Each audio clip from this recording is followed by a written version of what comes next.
नलिन कोहली साहब, इसमें दो तरह की बातें आ रही हैं। एक तो ये कि हमने इसके पहले देखा था कि चीन की ये आदत थी और उसने बाद में खुद को रिट्रीव किया है कई मौकों पर। हमने ये समझा कि इसी तरीके से वो वापस जाएगा, डीएस्केलेशन हो जाएगा, हम ये समझते थे। या इस बार जब ढिठाई हद से ज्यादा बढ़ी और जब हम ये बना रहे थे ये रोड, तब से हमको ये अंदेशा था कि चीन हमारी टेरिटरी पर, हमारे ही कंस्ट्रक्शन पर फिर से निगाहें तरेरेगा, लिहाजा हम सावधान थे। मैं इसलिए पूछ रहा हूं क्योंकि पहले कैजुअलिटी इंडियन साइड को हुई है सर। ये कहना संभव नहीं है कि पहले कैजुअलिटी किस साइड हुई है, क्योंकि इस पर अभी मैं आपका ये पूरा जवाब दूंगा, लेकिन आपको कुछ तस्वीरें दिखा दूं। राजनाथ सिंह साहब के घर में जो इस वक्त बैठक जिसका मैं जिक्र कर रहा था हो रही थी, जिसमें सीडीएस भी शामिल थे, विदेश मंत्री एस जयशंकर भी शामिल थे, सेना अध्यक्ष भी शामिल थे। वो मीटिंग अभी समाप्त हुई है और उसके बाद ये ऑफिसर्स और रक्षा मंत्री इस बैठक के बाद अब उन्होंने तय कर लिया है कि स्ट्रैटेजी आगे क्या होगी। और यहां से विदेश मंत्री, रक्षा मंत्री और सीडीएस के साथ सेनाध्यक्ष, इनकी ये बैठक अब डिस्बर्स हो गई है। लेकिन इसमें क्या तय किया गया है और आने वाले दिनों में भारत की तरफ से क्या दिखाई देगा, वो जाहिर है बहुत जल्दी साफ हो जाने वाला है। नलिन साहब से मैं अपने सवाल का जवाब लेने के लिए वापस चलता हूं। ओवर टू यू नलिन साहब। जी धन्यवाद। मैं जैसे आपसे कह रहा था कि ये कहना संभव नहीं है हम लोगों के लिए कि पहले कैजुअलिटी किस तरफ हुई, भारत की तरफ या चीन की तरफ, क्योंकि इसके पूरे डिटेल्स अभी आएंगे और उचित समय पे मुझे लगता है वो आ भी जाएंगे।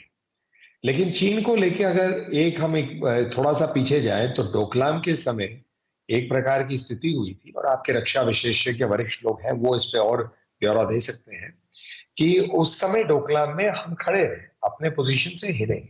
भारत एक शांति चाहने वाला देश है, पर शांति चाहने का ये अर्थ नहीं है कि हम अपनी सुरक्षा और रक्षा के लिए गंभीर नहीं है, और ये हमारी कोई वीकनेस है।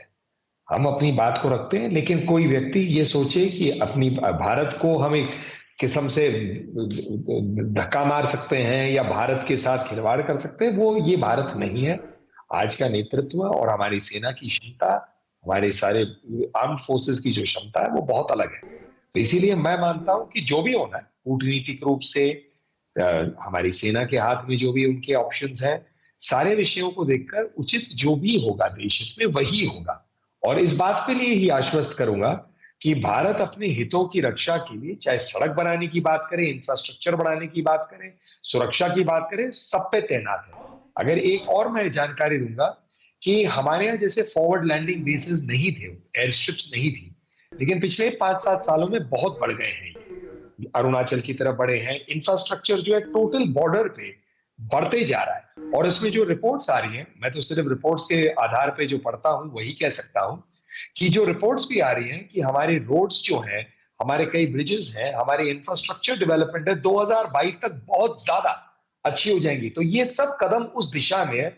और हो सकता है भारत की बढ़ती ताकत की वजह से, बावजूद इसके कि भारत ने कभी इन्फ्रिंज नहीं किया, कभी वो आक्रांता नहीं रहा, क्या कुछ लोग जबरन थ्रेट परसेप्शन अपने ऊपर ले रहे हैं? उनमें से एक चाइना है, या चाइना सिर्फ डिफ्लेक्शन के तहत ये करना चाहता है? सापरा साहब, आपका नजरिया। देखिए, मैं ऐसे समझता हूं कि चाइना का अगर इतिहास आप देखेंगे तो वो दगाबाजी का इतिहास है, यानी धोखाधड़ी का इतिहास है, और वो चालबाज भी है। तो ये सारी चीजें देखते हुए और आज की जो मौजूदा परिस्थिति है, इसको देखते हुए मैं समझता हूं कि भारत की सरकार को परमानेंट डिमार्केशन लाइन की तरफ भी बढ़ना चाहिए कि चीन के साथ एक बार हम तय कर लें कि परमानेंट डिमांड नहीं। लेकिन ये कोशिश तो हमेशा से चल रही है ना सापरा साहब। रशिया के साथ उनका जो बॉर्डर डिस्प्यूट है वो समाप्त हो गया, हिंदुस्तान के साथ वो डिस्प्यूट खत्म करना नहीं चाहते, ऐसा लगता है। मैं इसीलिए मैं कह रहा हूं कि ये हमको इस तरफ अगर हम चलेंगे परमानेंट डिमार्केशन लाइन की तरफ, तो चीन का भी हमको मूव देखना पड़ेगा कि चीन आगे से क्या बोलता है। यानी इससे कई चीजें खुलेंगी कि चीन के मंसूबे क्या है, ये हमको पता चलेंगे।